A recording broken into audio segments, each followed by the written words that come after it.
Salut Valentin, je suis ravie de t'avoir avec moi aujourd'hui. Bonjour à tous, bienvenue dans ce webinaire co-organisé par cofondateur.fr et l'incubateur HEC Paris. Vous pourrez retrouver ce webinaire sur notre newsletter et les différentes plateformes, réseaux sociaux de l'incubateur HEC Paris et j'imagine aussi de cofondateur.fr. Si vous avez des questions, n'hésitez pas à les poser dans l'onglet Converser, je les prendrai à la fin. S'il y a une question d'incompréhension, n'hésitez pas non plus à nous interrompre.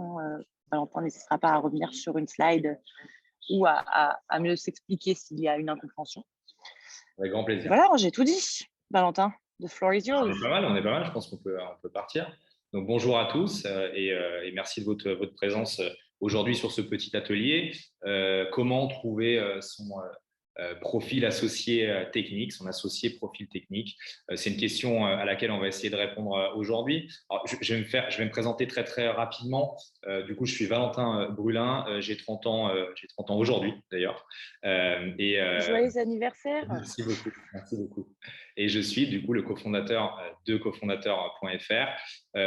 L'idée de cette plateforme, c'est de mettre en relation à la fois des porteurs de projets, des entreprises, des startups du digital, avec des profils techniques qui ont envie de s'associer. Alors par profil technique, qu'est-ce qu'on entend? Un profil technique, c'est un développeur informatique, un lead développeur, un CTO, et depuis peu, on a ouvert notre base à des responsables acquisition et des data analysts. Donc, on est sur une population un peu plus complète. Donc, l'idée, voilà, c'est d'aider des porteurs de projets, des entreprises qui ont cette problématique de création d'équipe et qui cherchent à trouver leur associé, soit à créer une entreprise ensemble, soit à aller chercher un profil qui va venir s'intégrer en fait dans la structure déjà existante. Alors, comment trouver du coup un associé avec un profil technique? Alors, premier élément de langage, on va essayer de vulgariser un petit peu puisque très très souvent, ce qui est recherché par des porteurs de projets du digital, c'est un profil technique type développeur, type CTO. Et en fait, tout le monde est persuadé qu'on a besoin d'un CTO.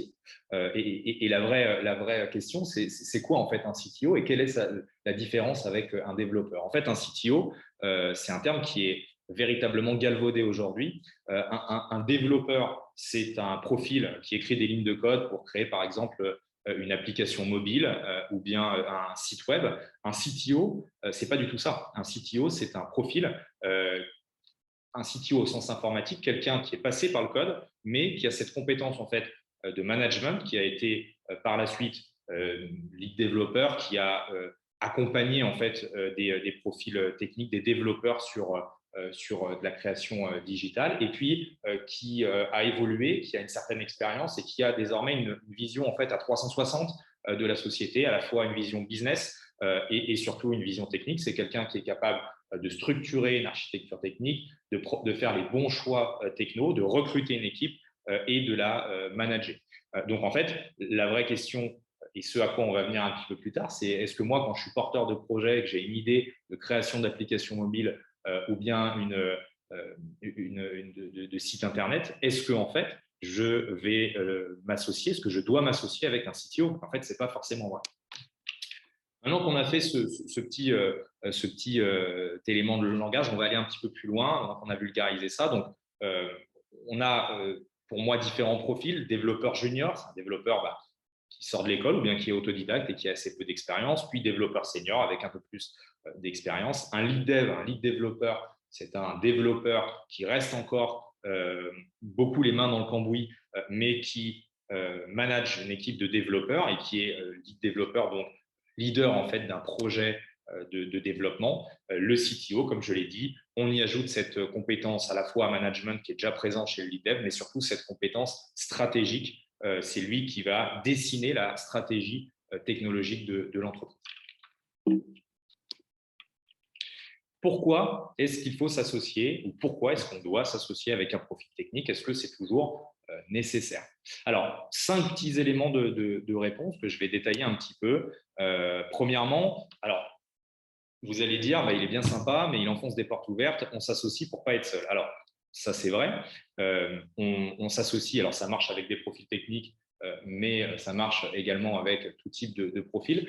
C'est très important, moi j'aime bien quand même passer un petit peu de temps sur ce point parce que quand on lance un projet, la solitude, c'est le mal principal de l'entrepreneur. Quand on lance un projet, on est tout seul. On a du mal en fait à extérioriser. Quand vos amis, votre famille vous demandent Baptiste, est-ce que ton projet se passe bien, vous êtes un petit peu obligé de dire oui, ça se passe bien, alors qu'en fait, vous faites 0 € de chiffre d'affaires, vous êtes tout seul. Et justement, aller chercher un associé, c'est avant tout pour vaincre cette solitude et partager en fait des moments, à la fois ces obstacles qu'on rencontre dans un premier temps, mais aussi les réussites, et puis des nouveaux obstacles. Mais cette question de la solitude, elle ne doit pas être prise à la légère et elle est extrêmement importante. Le challenge d'idées. Quand on est porteur de projet et qu'on n'a pas forcément de compétences techniques, quand on est une entreprise avec un projet digital, on a plein d'idées. Et moi, je suis passé par là. Quand j'ai monté cofondateur.fr, j'avais plein d'idées. Simplement, on est persuadé que tout est possible. Et en fait, non, ce n'est pas toujours possible. Moi, mon associé, Loïc, très régulièrement, j'ai plein de nouvelles idées pour la plateforme. Je lui dis, tiens, on pourrait faire ça. Il me dit, attends, tu te calmes. En fait, ça, c'est 30 jours de développement. On va y passer un mois. Est-ce que le retour sur investissement, il va être assez important? Est-ce qu'on n'aurait pas mieux fait de passer peut-être plutôt 5 jours sur cette fonctionnalité et de tester pour voir en fait si on va avoir un retour suffisant, si on va développer nos ventes par rapport à ça, avant en V2, une fois qu'on a eu nos retours utilisateurs, d'aller un petit peu plus loin. Donc ça, c'est extrêmement important et c'est ce qui est capable en fait d'apporter un profil technique, c'est cette vision tech que vous n'avez pas forcément qui va vous remettre un petit peu quelque part les pieds sur terre. Je le dis en toute bienveillance et bien sûr en toute humilité. La complémentarité, évidemment, ça vient un petit peu dans ce sens-là. Quand on est entrepreneur, il faut bien se mettre dans la tête qu'on ne peut pas avoir toutes les compétences, on ne peut pas tout faire, on ne peut pas se spécialiser sur tout, c'est absolument impossible. Vous avez des bonnes compétences business, tant mieux, utilisez-les et développez la société de manière économique. Par contre, il faut être capable de s'entourer avec des compétences qui sont diverses et qui viennent en complémentarité. Et très souvent, sur un modèle de start-up, on voit ce profil un peu CEO, plutôt business, marketeur, communication, s'associer avec ce profil CTO qui est plutôt tech. L'aventure entrepreneuriale, alors ça vient aussi avec le fait de ne pas être seul, le challenge d'idées, la complémentarité. Ça, c'est plein de choses, mais quand on lance une entreprise, c'est une aventure qui est très compliquée, qui est semée d'obstacles. On a besoin d'être accompagné et de ne pas être tout seul pour profiter aussi. Et c'est le vrai challenge de cette aventure. Et puis, la remise en question qui vient aussi avec le challenge d'idées. Il faut avoir un associé à un moment donné pour avoir quelqu'un qui vous dit, mais attends, là, ce que tu es en train de faire, c'est n'importe quoi, tu pars en vrille, tu ne prends pas les bonnes décisions. Regarde, moi, je pense qu'on devrait faire comme ça. Être capable de vous remettre en question pour vous permettre d'aller un petit peu plus doucement, peut-être par moment, mais d'aller vraiment plus loin. À quel moment est-ce qu'on s'associe avec un profil tech? Alors ça, c'est une question qui revient très, très souvent. Est-ce qu'il y a un moment, en fait, est-ce qu'il y a une étape où on s'associe avec un profil tech? Cette question, elle vient très, très souvent avec une deuxième question. Je prends toutes les questions qu'on nous pose très souvent sur notre plateforme, bien sûr. Quel profil pour quel besoin? Est-ce que si je suis à telle étape, je vais avoir le même besoin que si je suis à telle étape? Quelques petits éléments de réponse. Alors, par rapport à ça, il y a des tas de façons de créer une entreprise dans le digital, mais de manière assez standardisée, ça se passe souvent comme ça, c'est-à-dire qu'on a une idée, on souhaite accéder avec cette idée à notre marché, du coup on va développer dans un second temps un MVP, un MVP produit minimum viable, donc une première version en fait d'un site ou d'une application mobile par exemple, qui va nous permettre avec les fonctionnalités primordiales d'aller tester notre marché et d'avoir notre retour utilisateur. Une fois qu'on a eu les retours utilisateurs, une fois en fait qu'on a fait la locomotive avec le premier wagon et qu'on a eu notre premier retour utilisateur, on va se servir de ça pour corriger, réparer le wagon et construire un deuxième wagon pour ensuite se développer. Une fois que le MVP est fait et qu'on a eu ces retours utilisateurs, on est en phase de lancement et puis une fois qu'on a pivoté une fois, 2 fois, on peut ne pas pivoter, mais c'est très peu fréquent, notamment sur un modèle startup. Une fois qu'on a trouvé un modèle économique qui fonctionne, on passe en phase d'accélération pour vraiment développer et faire exploser la société. Alors, l'idée, c'est de se dire, en fonction du stade dans lequel je suis, est-ce que je vais avoir le même besoin technique? En fait, pas du tout. Quand on a une idée, on a besoin de la produire, on a besoin de la mettre en production. Donc, en fait, quand vous êtes sur ce stade-là, idée jusqu'au MVP, vous cherchez en fait un développeur. C'est un développeur qu'il vous faut, quelqu'un qui est capable de venir développer la solution et de rendre en fait votre idée réelle et de la mettre en production.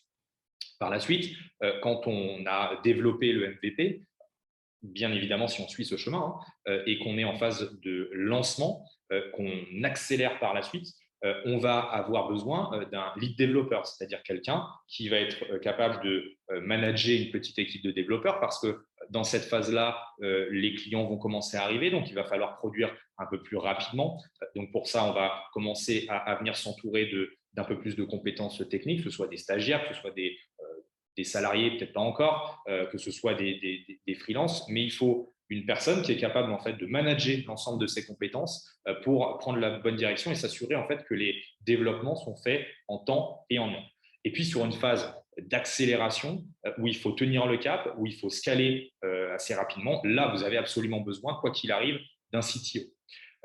Ce profil que je détaillais un petit peu avant. Maintenant, ce qui est sûr, c'est que, attention, vous allez vous associer, si vous avez pris cette décision, vous associer avec des profils qui sont différents en fonction de l'étape. Sur une idée, un CTO, il ne va pas avoir, sur un stade, pardon, un profil, pardon, un projet, je vais y arriver, au stade d'idée, le CTO, il ne va pas forcément avoir de plus-value technique parce qu'en fait, le CTO, ce n'est pas dans le code en fait, qui va être bon, c'est plutôt dans la stratégie de l'entreprise. Donc là, on va plutôt chercher un développeur. Par contre, pour moi, et c'est ce qu'on conseille systématiquement à tous les porteurs de projets qui sont sur la plateforme, il est nécessaire en fait d'aller chercher un CTO en tant que consultant. Pourquoi? Pour identifier en fait les bonnes pistes techno, les bonnes techno à choisir, la bonne architecture, et puis le bon stade en fait, le bon plan de développement en fonction de votre projet pour vous permettre de le réussir tout simplement. Donc, l'idée, et ce qu'on conseille nous à tous nos porteurs de projets, c'est que si on ne s'associe pas forcément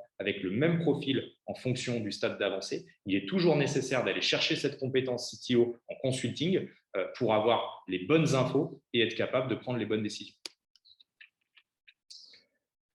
Quelles sont les erreurs à ne pas commettre avec un profil technique? Alors, petit point, petit contexte là-dessus, parce qu'il faut le connaître. J'imagine que vous êtes tous à peu près au courant, mais on est en véritable pénurie de profils techniques, principalement de développeurs, de CTO. Alors, c'est vrai en France, c'est vrai en Europe. En Allemagne, ils sont encore pires que nous. Il faut savoir qu'il y a 1 an et demi en Allemagne, il y avait 36 offres pour un poste de développeur. Donc, on était vraiment sur une situation qui était plus que catastrophique. Donc, les profils techniques, aujourd'hui, ils sont sur une période qui va sans doute un petit peu durer, ils sont sur un piédestal où ils peuvent très bien gagner leur vie, ils peuvent trouver du boulot assez facilement, ils peuvent se mettre en freelance et avoir des missions qui sont plutôt intéressantes et bien rémunérées. Du coup, ce sont des profils qui ont certaines spécificités, qui ont l'embarras du choix, ils sont extrêmement sollicités, donc forcément, votre projet, s'il ne remplit pas toutes les cases, même parfois des cases qui ne vous paraissent pas hyper importantes, ils vont avoir le loisir, et moi je ferai la même chose à leur place, ils vont avoir le loisir, ils vont avoir le luxe en fait de les refuser et de passer très rapidement à autre chose. C'est un profil qui est en ce moment en tout cas assez volatile. Et à côté de ça, structurellement, les profils techniques, sans rentrer dans le cliché, mais de ce qu'on observe de manière générale, sont des profils qui sont très rationnels, qui sont vraiment dans l'analytique, qui sont parfois très terre à terre. Pour un développeur, très souvent, c'est 0, c'est 1, 0,5, ça n'existe pas. C'est noir, c'est blanc, gris, ça n'existe pas. Et du coup, dans leur prise de décision, ils sont souvent très, très catégoriques et ce sont des spécificités qu'il faut avoir en tête quand on s'adresse à un profil technique et quand on collabore en fait avec un profil technique. Ce sont également, je disais, des profils qui sont très analytiques, donc ils vont énormément vous challenger sur votre projet et parce qu'ils ont cette vision, ils ont l'embarras du choix, donc des projets, ils en voient passer à peu près tous les jours, donc ils vont être capables de vous poser les bonnes questions, de dire attends mais Baptiste, là, dans 3 ans, on fait quoi, comment est-ce qu'on gagne de l'argent, on a prévu une levée de fonds, ton modèle économique c'est quoi, ah mais sur le MVP tu as prévu telle et telle fonctionnalité, mais ça sert absolument à rien. Ils vont vraiment vous, si je peux me permettre, vous rentrer dans l'art pour essayer de vous faire un petit peu vaciller, d'avoir toutes les bonnes informations avant de s'engager sur un projet.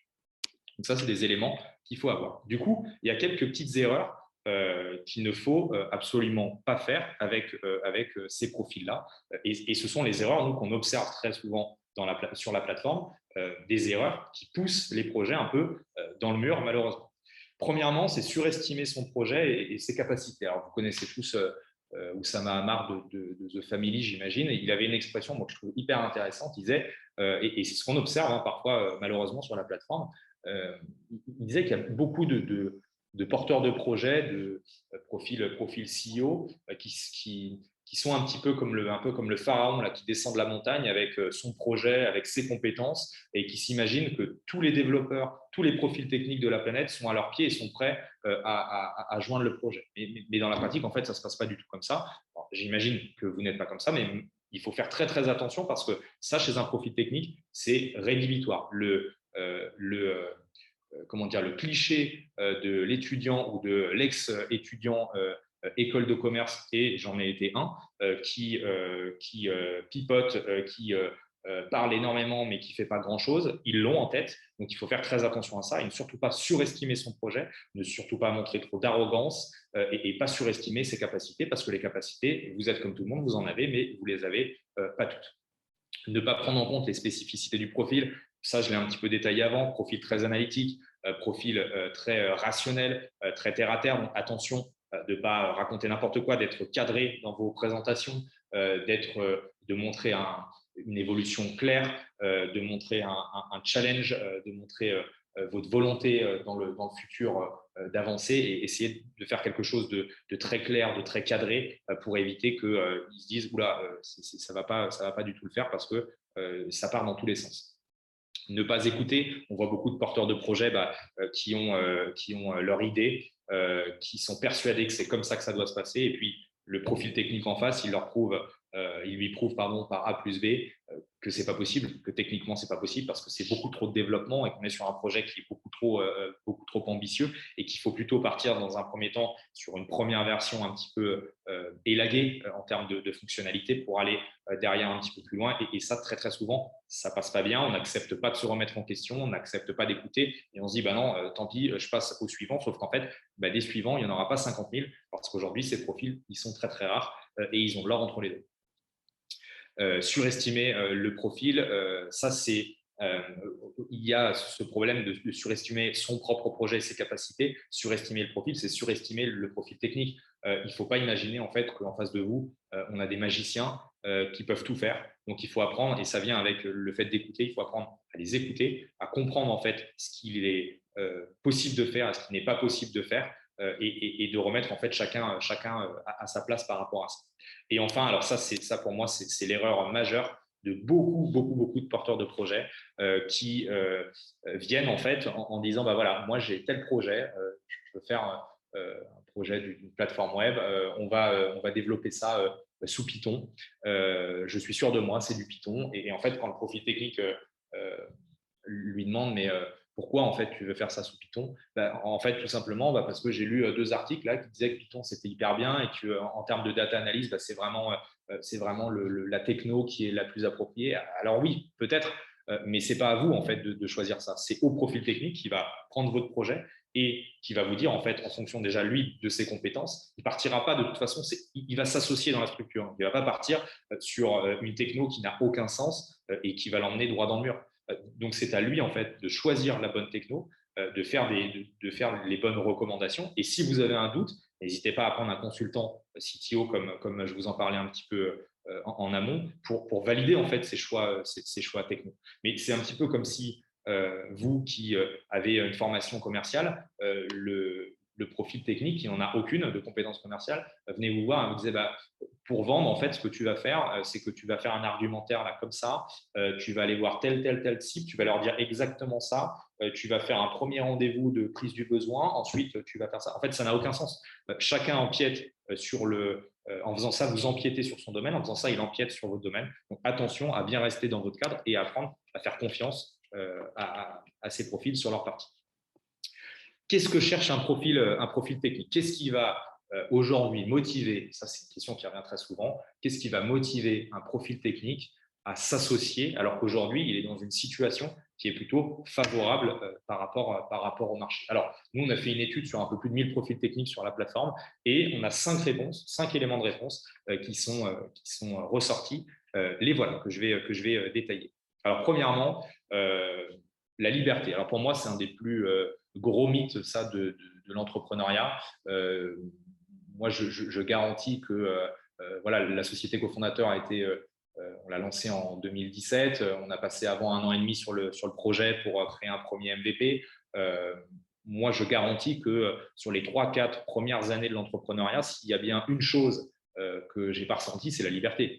Je n'ai pas été libre parce que j'ai passé énormément de temps en fait, à faire des choses que je ne devais pas faire, que je n'avais pas envie de faire, mais parce qu'en fait, quand on démarre, on est soit tout seul, soit pas nombreux, et on est obligé en fait d'aller faire des choses qui ne sont pas forcément dans nos compétences et d'aller de sortir un peu de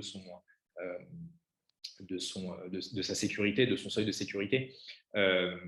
Donc ça, c'est quelque chose qui est très important pour eux. C'est quelque chose qui ressort et qu'il ne faut pas sous-estimer parce que ça ressort en fait de ce qui a été dit, mais qui pour moi est à prendre avec des pincettes.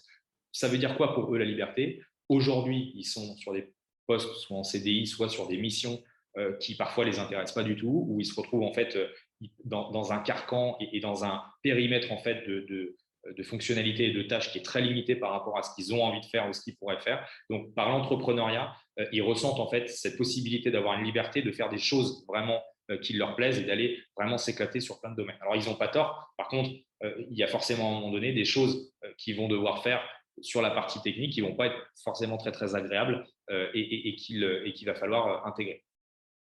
2 choses qui reviennent également, c'est le projet solide et les associés de confiance. Alors, je les mets ensemble, ces 2 réponses-là. Pour moi, c'est évident, ça revient un petit peu à ce que j'ai dit avant, c'est-à-dire qu'aujourd'hui, encore une fois, ils sont sur un contexte assez favorable. Donc, pour s'engager dans un projet, ils ont besoin de sentir que le projet est solide, qu'il a une durée de vie qui est plutôt conséquente, que les personnes qui leadent le projet, donc soit le CEO en place, soit les potentiels associés, si vous êtes plusieurs déjà en place, soient solides et toutes les compétences pour mener le projet, qu'ils aient une capacité de travail qui reste assez importante et qui vont pouvoir vraiment travailler ensemble et en toute confiance et en toute compétence. Donc ça, c'est extrêmement important pour eux et c'est vraiment ce qui ressort. Et très souvent, on voit des profils techniques qui sont campés sur un secteur d'activité et qui disent moi, je recherche un projet dans le sport ou je recherche un projet dans l'économie sociale et solidaire et qui, en fait, partent sur d'autres projets, sur d'autres secteurs d'activité. Pourquoi? Parce que le projet leur est apparu hyper solide, hyper challengeant et que l'équipe qui était en place ou le porteur de projet les a vraiment convaincus. Et ça, c'est quelque chose, encore une fois, qu'il ne faut pas prendre à la légère. Le challenge technique. On est sur des profils techniques, forcément, qui font beaucoup de veille, qui s'intéressent énormément aux nouvelles technologies. Donc, si votre projet, c'est simplement, voilà, je veux développer une marketplace, alors voilà, évidemment, il y a un petit avantage concurrentiel par rapport à telle ou telle autre marketplace. C'est bien, peut-être c'est intéressant et peut-être qu'ils vont trouver le projet solide et peut-être qu'ils vont trouver que les porteurs de projets valent la peine d'être rencontrés.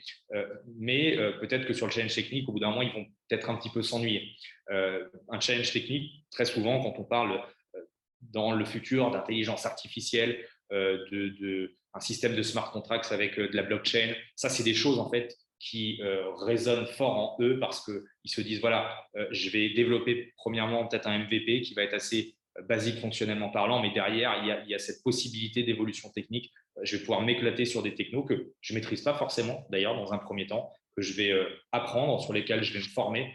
Mais en tout cas, ça résonne particulièrement chez eux. Et on voit encore une fois, au même titre que ces 2 arguments-là, mais on voit des profils techniques qui s'engagent sur des projets parce qu'il y a un challenge technique. Et enfin, ça c'est très très important, cet argument, le sens. On voit beaucoup et de plus en plus de profils techniques qui s'engagent sur un projet parce qu'il a du sens. Économie sociale et solidaire, par exemple, des projets dans l'environnement qui amènent une plus-value sociale. C'est extrêmement important pour eux de se dire plutôt que d'aller bosser dans une banque dans la finance, dans une entreprise, dans un but de vraiment en fait, continuer à développer économiquement la structure, d'exploser, de se mettre des gros salaires, j'ai plutôt envie d'utiliser mes compétences pour apporter de la valeur et changer un petit peu le monde. Et ça, c'est quelque chose qui est très important. Si vous avez des projets qui sont dans ce domaine-là, il y a de fortes chances que vous touchiez ces profils techniques par rapport à ça. Comment est-ce qu'on met en place une association avec un profil technique? Alors, une association avec un profil technique, c'est au même titre qu'une association avec un profil qui ne l'est pas. Il y a des règles à respecter, il y a des choses à mettre en place, mais il y a quelques petites spécificités quand même par rapport à ces profils. Alors, voilà les éléments de réponse. Je commence par la droite, les relations humaines et la période d'essai. Alors, il faut bien se dire une chose, c'est que quand on s'associe avec quelqu'un, on s'associe avant tout avec un humain, un être humain, une personne. Et ça, c'est une chose qu'il ne faut pas oublier. Pour nous, chez cofondateurs, on est persuadé, alors c'est très compliqué de dire voilà, c'est tant de pourcentage d'humains, c'est tant de pourcentage de compétences, mais la grosse majorité, c'est l'humain. Le plus important dans une association, c'est l'humain. Et pour nous, on est persuadé de ça, c'est qu'on ne peut pas s'associer avec une personne avec qui on ne se sent pas bien. Alors attention, ça n'a pas besoin d'être un copain, ça n'a pas besoin d'être un ami, mais par contre, il est nécessaire d'être avec une personne avec qui vous vous sentez bien, avec qui vous pouvez partager un moment, avec qui vous n'êtes pas à l'aise, vous n'êtes pas mal à l'aise parce qu'il y a un blanc. C'est hyper important en fait d'avoir cette idée-là. Si vous avez un mal-être avec cette personne, c'est que c'est pas la bonne. Vous ne pouvez pas vous associer avec. Et ça, c'est extrêmement important. Au même titre que vous ne pouvez pas vous associer avec une personne que vous ne connaissez pas. Alors, vous devez vous dire, il est quand même gonflé parce qu'il a monté une plateforme qui s'appelle cofondateur.fr qui consiste à mettre en relation des porteurs de projets avec des profils techniques qui ne se connaissent pas. Alors oui, c'est clair, mais nous, ce qui est sûr, c'est que ce qu'on revendique, c'est qu'on est une plateforme de rencontre. C'est-à-dire que vous êtes là sur la plateforme pour vous rencontrer. Et ensuite, avant de vous associer, on fait intervenir toujours une période d'essai. Il est nécessaire en fait de mettre en place une période d'essai à la fois sur la partie humaine, à la fois sur la partie travail et bien-être commun. Il est nécessaire d'apprendre à se connaître. Une association, et je n'ai pas peur de le dire, et je ne suis pas le seul d'ailleurs, c'est un mariage professionnel, tout simplement. C'est-à-dire qu'au même titre que dans une relation humaine, si vous vous associez trop tôt avec une personne que vous avez rencontrée, si vous associez, j'ai n'importe quoi, vous l'avez rencontré le 6 juin, au bout d'un mois et demi, vous dites c'est top, franchement, on s'entend bien, il a des compétences techniques, moi j'ai des compétences business, ça a fonctionné, allez, on signe le pacte d'associés, on signe les statuts, on monte la société. En fait, vous allez droit dans le mur parce qu'au même titre qu'une relation humaine, c'est un petit peu comme si en fait, vous vous mariez au bout d'un mois et demi et que juste après votre mariage, vous vous rendez compte en fait, qu'il y a une personne qui veut des enfants et l'autre qui n'en veut pas. C'est exactement pareil. Donc en fait, si vous vous associez trop rapidement, lors du premier obstacle, vous allez avoir des surprises. Pendant le premier mois et demi, tout se passe bien. On est un peu dans l'euphorie, on apprend à se connaître, on a un super projet, on se voit déjà bosser ensemble, on se voit gagner énormément d'argent. Et puis, dès que les premiers obstacles apparaissent, c'est là en fait on voit vraiment la valeur de l'associé et de la personne qu'on a intégrée au projet. Loïc, mon associé qui est le CTO de la société, et moi-même, on a mis 1 an et 8 mois à s'associer. Alors, je ne dis pas qu'il faut 1 an et 8 mois pour apprendre à se connaître, etc. Mais en tout cas, nous, à notre niveau, c'est la période qui nous a paru nécessaire pour tout mettre en place et être sûr en fait qu'on était, et j'ai pas peur de le dire, mais fait l'un pour l'autre professionnellement parlant. Donc, c'est très important d'avoir ça en tête. Sur la période d'essai, alors, la période d'essai, elle est nécessaire pour apprendre à se connaître, bien entendu, une fois qu'on s'est rencontrés. Et pour moi, il faut nécessairement passer par une période d'essai qui fait au moins 3 mois. Nous, on recommande, et c'est ce qu'on observe sur la plateforme, des périodes d'essai de 3 à 6 mois pour apprendre non seulement à se connaître, mais surtout apprendre à travailler ensemble. Et ça, comment ça se passe? En fait, ça se passe au même titre que vous avez des sprints de développement. Il faut le faire sur des sprints de travail. Donc, c'est-à-dire qu'on se donne des objectifs. Toutes les 2 semaines, on se donne rendez-vous, on voit ce que chacun a fait et on fait en sorte que les objectifs ils soient atteints. Les objectifs, il faut qu'ils soient forcément réalisables et surtout, il faut qu'ils impliquent un investissement en termes de temps qui est similaire en fait sur les deux profils. Ou bien, si l'investissement si l'investissement en temps n'est pas similaire, parce qu'il y en a un qui est encore en poste, et ça peut se comprendre, il faut mettre des objectifs qui sont proportionnels par rapport à ça. Le fait de mettre ces objectifs et de les atteindre toutes les 2 semaines sur des sprints, ça vous met dans un cercle vertueux, ça met la machine en marche, et puis surtout, ça vous oblige à, sans dire de rendre des comptes, mais à gagner la confiance de votre associé en disant voilà, je vais remplir mes objectifs pour gagner sa confiance, et lui, en vous voyant remplir ses objectifs, il va remplir ses objectifs pour gagner votre confiance, et c'est comme ça en fait qu'une relation de travail qui est pérenne se crée. Sur la structure juridique que je mets toujours en relation avec la clause de confidentialité. Alors, on a beaucoup de porteurs de projets, c'est la question numéro 1 sur la plateforme, qui ont peur en fait de se faire piquer l'idée, qui viennent sur la plateforme et qui disent oula, mais moi j'ai une idée, mais par contre j'ai pas du tout envie de la dévoiler parce que tel profil qui est technique, il va être capable de la produire. Alors c'est vrai, en fait, il est capable de produire votre idée, et là où vous n'êtes pas capable de le faire. Mais par contre, au même titre que vous avez des compétences business et pas de compétences techniques, que vous n'êtes pas capable de créer, de produire une idée, et par contre derrière vous êtes capable de la vendre, lui il est capable de la produire, et derrière il n'est pas capable de la vendre. Donc en fait c'est un problème qui n'existe pas. Et depuis la création de la plateforme, on n'a jamais eu, et je dis au grand jamais, un porteur de projet qui est revenu vers nous en nous disant ah mais il y a telle personne de votre plateforme là qui m'a piqué l'idée, c'est inacceptable. Ça n'est jamais arrivé. Maintenant, ce qui est sûr, c'est que vous avez, nous sur la plateforme, on en propose, on a des chartes de confidentialité, évidemment, et c'est un outil qui peut rassurer tout le monde, qui permet de sécuriser les échanges. Si c'est quelque chose qui vous inquiète un petit peu, mettez-le en place. Si on a un projet où il y a vraiment un secret de fabrication, évidemment, mettez-le en place. Voilà, c'est une première étape qui vous permet de partir sur de bonnes bases. Maintenant, il faut bien se mettre en tête que quand vous avez une idée, et j'imagine que vous êtes incubé à HEC, donc c'est quelque chose que vous avez compris, mais il faut parler de son idée, et c'est absolument nécessaire en fait pour pouvoir avancer et récolter des avis et récolter de l'information.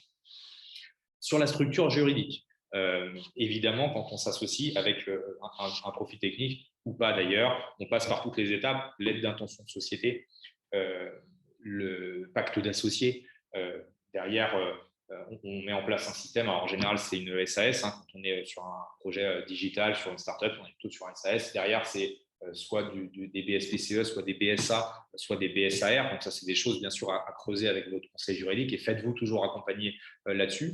Avec un profil technique, il y a une différence qui est majeure, c'est la propriété intellectuelle du code.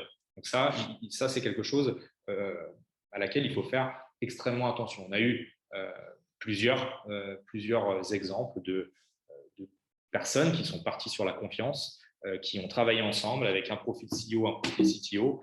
Le profil a développé l'intégralité de la solution. Ils ont travaillé pendant 1 an. Le profil CEO, plutôt business, allait chercher des premiers clients, des premiers partenaires. Et puis, au bout d'1 an, ils se sont embrouillés complètement, et ils se sont séparés.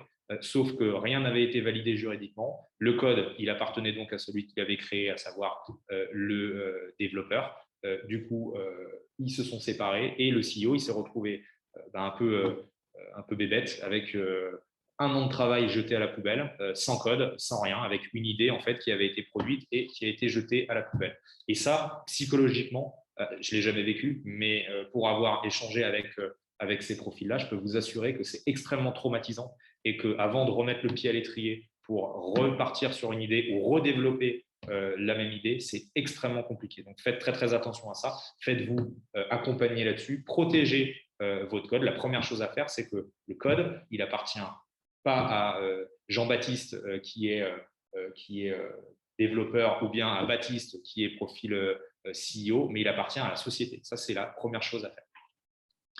Répartition du capital, ça c'est une question aussi qui revient très souvent, c'est combien, à partir du moment où je m'associe, combien de parts en fait, comment est-ce qu'on se répartit notre capital entre par exemple un CEO, un CTO, ou plus si on est 3 ou plus. Alors nous on a développé un outil de répartition du capital qu'on met à disposition sur la plateforme. Attention, c'est un outil, donc cet outil il vous donne un niveau standard qui est plutôt pertinent et qui vous permet derrière de mettre en place une base de négociation et ça vous aide en fait à déterminer tout ça. Maintenant, il faut savoir qu'il y a énormément de critères qui entrent en jeu, le temps de travail, la répartition des tâches, les apports numéraires, les apports immobiliers, tous ces critères-là, mais également le cursus en fait de chacun des profils. Évidemment, un porteur de projet qui a 45 ans, qui a déjà monté 2 startups, qui a une logique métier de plus de 10 ans et qui remonte une startup dans ce métier-là, il a forcément plus de valeur, et je le dis encore une fois en toute bienveillance et pas de manière péjorative, qu'un post-étudiant qui sort d'école et qui a envie de monter un projet sur une activité qu'il ne maîtrise pas forcément. Ça, c'est des choses qui se valorisent, le cursus de chacun. Donc, il faut faire attention à tous ces critères. Nous, sur l'outil, on en a une trentaine et ça vous permet en fait d'avoir une projection hyper intéressante et d'avoir une bonne base de négociation par rapport à ça. Encore une fois, sur ces 3 sujets-là, faites-vous accompagner par des personnes qui sont compétentes, par des conseils, c'est extrêmement important pour ne pas avoir de mauvaises surprises. Ce serait trop bête de mettre une idée géniale à la poubelle parce que en fait, vous n'avez pas pris les mesures, parce que vous avez voulu économiser un peu d'argent pour ne pas développer ce projet. Voilà la présentation globale sur cette thématique. J'ai quelques mots rapides à dire sur cofondateur.fr si c'est possible. Et puis derrière, je répondrai évidemment à toutes vos questions. Alors, cofondateur.fr, du coup, comme je vous l'ai dit, on vient se positionner entre ces porteurs de projets, ces startups, ces entreprises du digital qui sont à la recherche d'un associé technique et ces profils tech qui sont expérimentés et vérifiés. Il faut savoir que sur la plateforme, nous, on appelle tous les porteurs de projets, toutes les startups, toutes les entreprises. C'est une volonté chez nous, au même titre qu'on appelle tous les profils techniques pour les qualifier, pour les valider, pour être sûr qu'ils soient bien dans la bonne démarche et qu'ils soient bien là pour s'associer. Nous, on vient en intermédiaire à travers différents programmes d'accompagnement pour vulgariser le langage parce que c'est toujours très compliqué de faire communiquer des cibles qui n'ont pas forcément les mêmes appétences et qui ne se comprennent pas toujours forcément.